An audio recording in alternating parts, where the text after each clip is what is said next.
and do the Harlem Shake.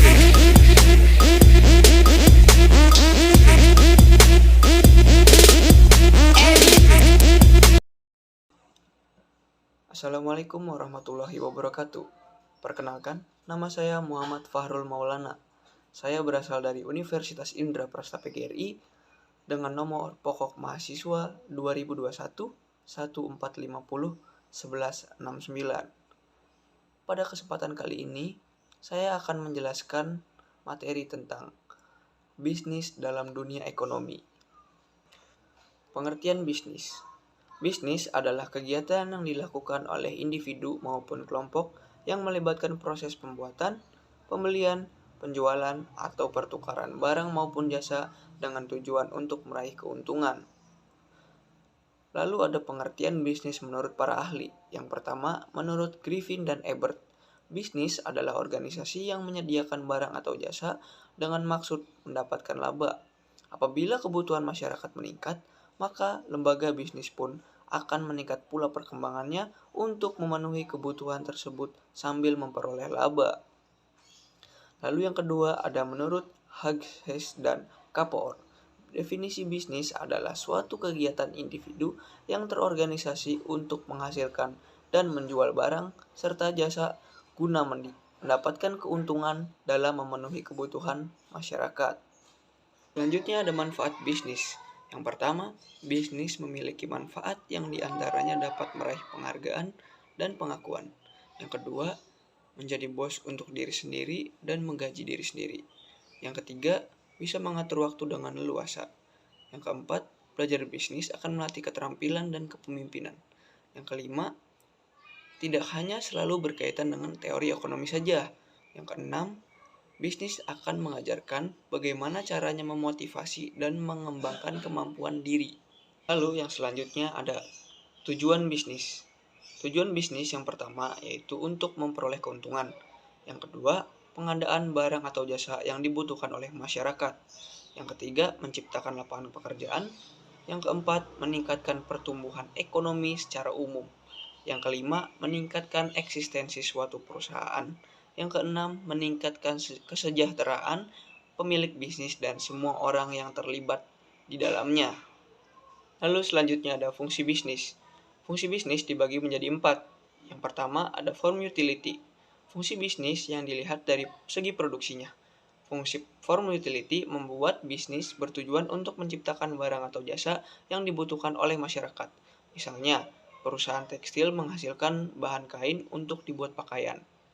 Lalu yang kedua ada flash utility.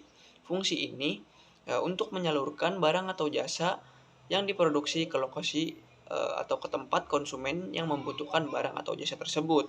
Misalnya seperti bisnis furniture menyalurkan bangku-bangku buatannya ke sekolah-sekolah atau di pedesaan. Yang ketiga ada time utility. Sebelum dijual, usaha juga dalam bisnis tidak langsung dipasarkan. Ada pertimbangan terlebih dahulu dari segi waktu. Misalnya, kapan barang atau jasa ini akan lebih bermanfaat dan menguntungkan kalau misalnya pemasaran dirasa kurang atau dirasa kurang tepat ya, lebih baik barang tersebut disimpan terlebih dahulu. Misalnya seperti penjualan jas hujan akan lebih menguntungkan saat musim hujan. Yang keempat ada possessive utility.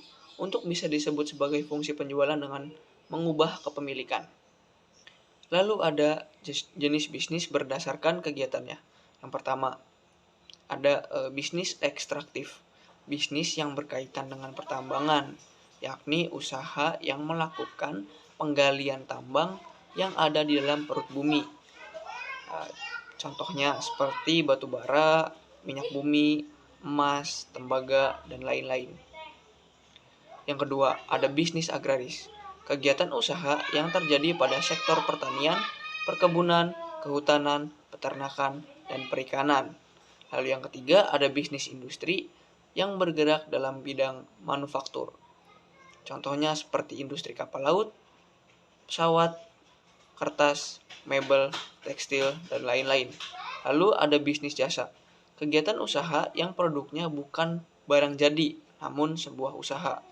Misalnya seperti pendidikan, perbankan, kesehatan, pariwisata, dan lain-lain. Berikutnya ada macam-macam bisnis. Yang pertama ada bisnis pertanian, bisnis produksi bahan mentah, bisnis manufaktur, bisnis konstruksi, bisnis transportasi, bisnis komunikasi, bisnis perdagangan, bisnis finansial, dan bisnis jasa. Selanjutnya ada etika dalam bisnis. Yang pertama berprinsip otonomi. Seorang pelaku bisnis haruslah berprinsip otonomi.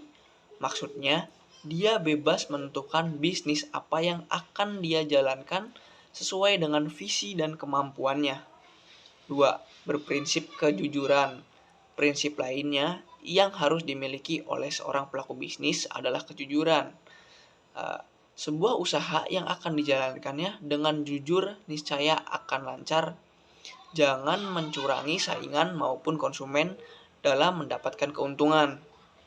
Yang ketiga, memegang keadilan. Tujuan utama dalam menjalankan bisnis adalah mendapat keuntungan.